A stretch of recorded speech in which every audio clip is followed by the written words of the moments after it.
You put on a song. Nothing changes. The bills don't disappear. Your problems don't disappear. The song doesn't build a house, grow food, or protect you from danger. And yet, human beings spend billions of hours listening to music. We fill our cars with it. We fill our homes with it. We carry it in our pockets. We pay for it. We cry because of it. We celebrate with it. We fall in love with it. And sometimes a single song can stay with us for decades, which raises a strange question. Why? Why do humans love music so much? Because if you think about it, music is weird. A song is just vibrations moving through the air, tiny changes in air pressure hitting your eardrums. That's it. And somehow those vibrations can make you dance, cry, remember your childhood, or feel connected to thousands of strangers. That shouldn't happen. But it does. And the deeper scientists look into music, the stranger it becomes. Because music isn't just entertainment. It might be one of the oldest and most important technologies humans ever created. Let's go back. Way back. Long before Spotify.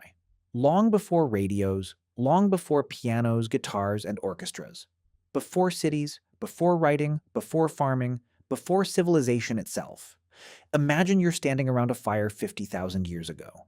The sun has disappeared. The darkness beyond the firelight feels endless. Predators are somewhere out there. The world is cold, dangerous, and unpredictable, and then somebody starts making a rhythm. Maybe it's hands against a log, maybe it's two stones struck together, maybe it's nothing more than a voice repeating a pattern. Others join in, the rhythm grows, the sounds become synchronized. The group begins moving together. Nobody has invented music theory. Nobody understands neuroscience. Nobody is trying to create art, but something important is happening.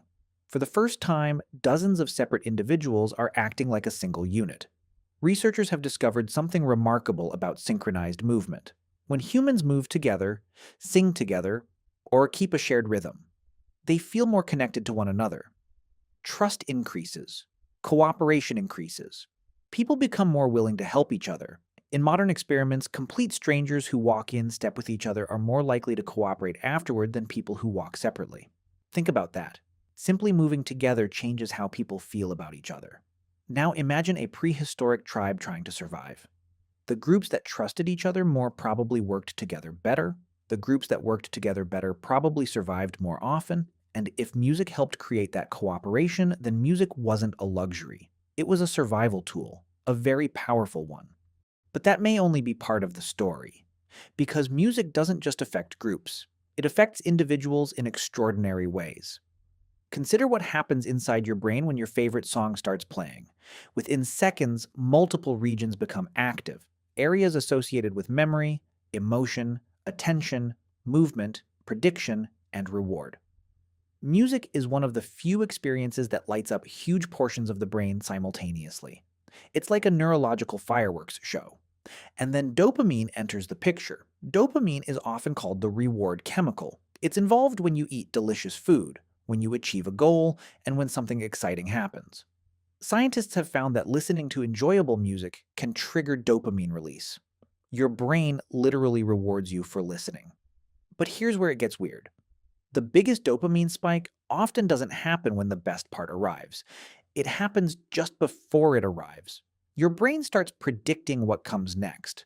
The buildup, the anticipation, the moment before the chorus drops, the moment before the beat returns. Music turns your brain into a prediction machine, and when those predictions are fulfilled in satisfying ways, it feels amazing.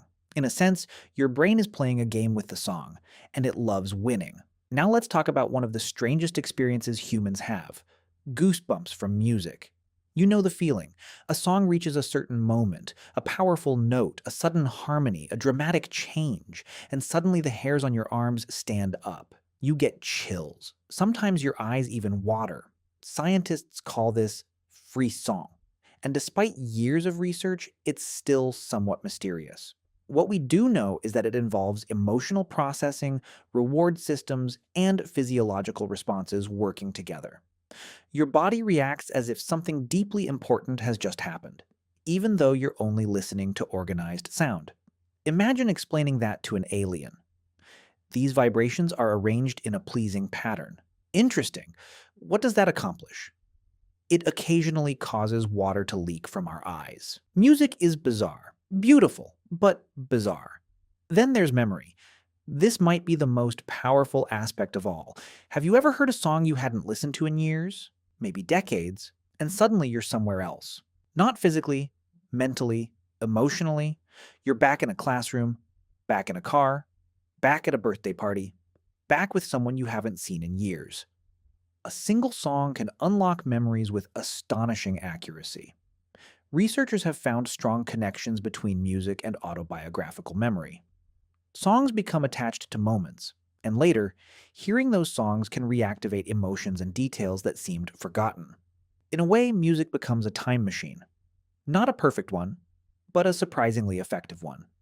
A melody can travel across decades and bring a piece of your past back to life. And humans have been using this power for a very long time.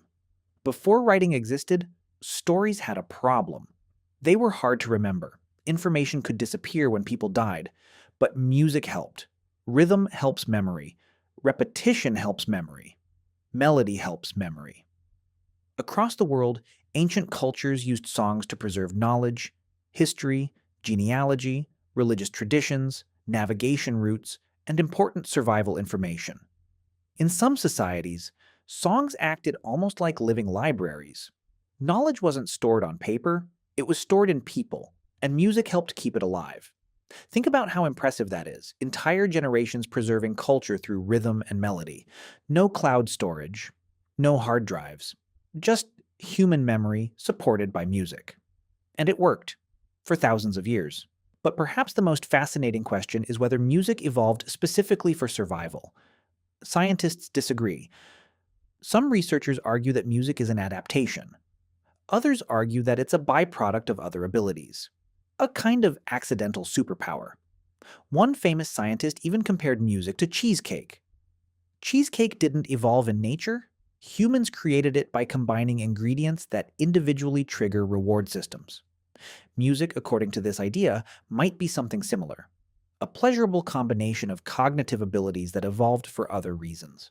But many researchers aren't convinced. Because music appears everywhere. Every known human culture has some form of music. Not most cultures, all cultures. That's extraordinary. Languages vary dramatically, customs vary dramatically, but music appears everywhere humans appear. That suggests something deep, something ancient, something fundamental. And then there are babies. Babies respond to rhythm before they understand language. They bounce. They sway. They calm down when hearing lullabies. Long before children understand words, they respond to musical patterns. Some studies even suggest that infants can detect rhythmic structures surprisingly early in development. It's as though the human brain arrives prepared for music, ready to engage with it, ready to learn from it, ready to enjoy it. Which brings us to another mystery. Why do sad songs make us feel good? This seems completely backwards. If sadness feels unpleasant, shouldn't sad music feel unpleasant too? And yet millions of people willingly listen to emotional songs about heartbreak, loss, regret, and longing. And they enjoy the experience. One explanation is that music creates emotional experiences without real-world consequences. You can explore sadness safely. You can experience deep emotion while knowing you're actually okay. It's like visiting an emotional landscape without having to live there permanently. The song lets you feel something meaningful, something authentic, without exposing you to real danger. And sometimes that's exactly what people need, because music does something language often struggles to do. It communicates emotion directly. Words are precise. Music is powerful. A person might spend hours trying to explain how they feel. Then a 3-minute song captures it perfectly. Not because music provides better information, but because it speaks a different language, an emotional language, a language older than writing, possibly older than civilization, maybe even older than language itself. Some researchers believe music and language may share common evolutionary roots. Long before fully developed speech, our ancestors may have communicated emotional information through rhythm, pitch, and vocal patterns. The exact details remain debated. But the possibility is fascinating. Imagine a world before words, a world where emotion traveled through sound. where comfort came through tone, where connection came through rhythm. Music may be carrying echoes from that world even today, and if that's true, then every concert becomes more remarkable. Think about it. Thousands of strangers gather in one place, the music starts, everyone begins singing the same words, moving to the same rhythm, feeling many of the same emotions. For a few hours, individual identities partially dissolve into a shared experience. That's not normal. That's powerful. Humans spend most of their lives as separate individuals. Music temporarily turns crowds into communities, just as it may have done around campfires tens of thousands of years ago.